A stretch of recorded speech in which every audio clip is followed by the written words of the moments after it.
होता है कि अट्रैक्शन की वजह से होती है, तो सीधा सीधा दिख जाता है कि शरीर का मामला है, तो पता चल जाता है इन्हें बॉडी से ही रिलेशन है,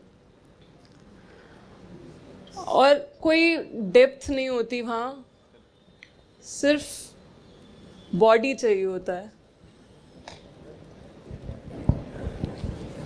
देखो दोनों बातें होती हैं, हाँ, ध्यान से सुनिएगा। कोई व्यक्तिगत तौर पर नहीं है, सबके लिए है। ये आमतौर पर लड़कियों और महिलाओं की ओर से ही ज़्यादा आता है कि जितने पुरुष हैं, लड़के हैं, ये अच्छे होते नहीं, ये संबंधों में सिर्फ शरीर देखते हैं, ये हम में सिर्फ बॉडी तलाशते रहते हैं, इन्हें और कुछ नहीं चाहिए रिलेशनशिप में, सिर्फ सेक्स चाहिए। इस तरह की बातें आती हैं, बहुत बार आती हैं। ये बात ठीक भी है, लेकिन इस बात के दो पहलू हैं। एक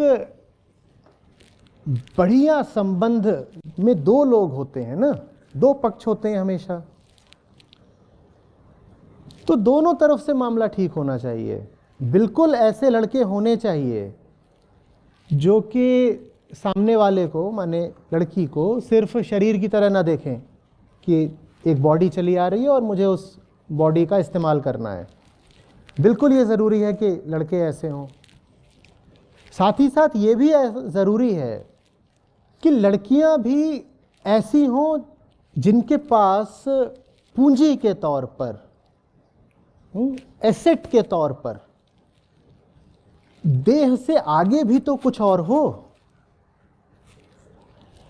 अब आप सोचो कि अगर हमारा समाज ऐसा है और शिक्षा ऐसी है और परवरिश ऐसी है कि लड़की को सिखाया ही यही जा रहा है कि तुम शरीर ही हो, तुम शरीर ही हो, और शरीर ही तुम्हारा एसेट भी है, शरीर ही तुम्हारा अस्त्र भी है, वेपन है, और शरीर का ही सबसे ज़्यादा ख्याल करो और लगातार ऐसे ही देखते रहो, आई एम द बॉडी, ये वो अपना करते रहो।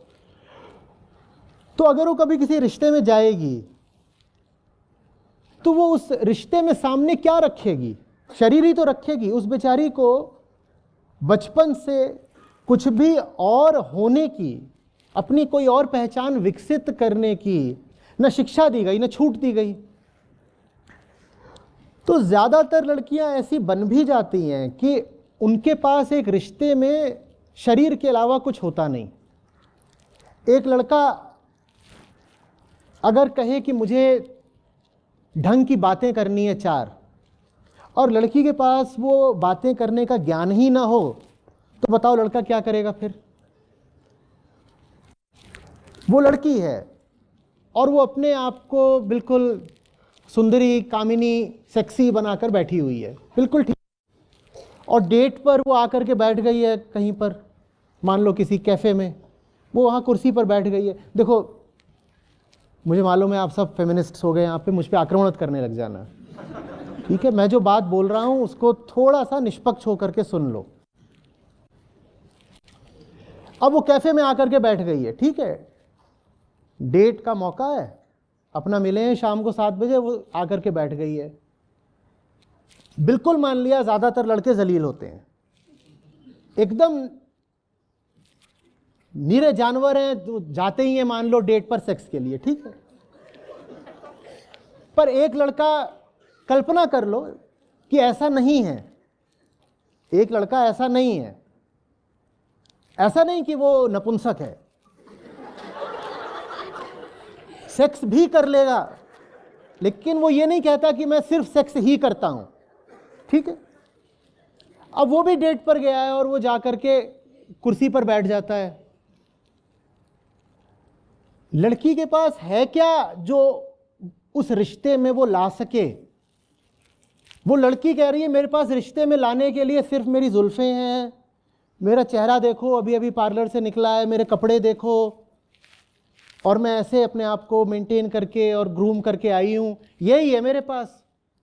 अब लड़का चाहे भी तो उस लड़की से उसको क्या मिलेगा? बताओ तो सही ना। लड़का कहे कि मुझे अभी बात करनी है जियोपॉलिटिकल स्ट्रेटजी पर, और लड़की इधर उधर देख रही है, काँव काँव करने लग गई हो, क्या अब होगा।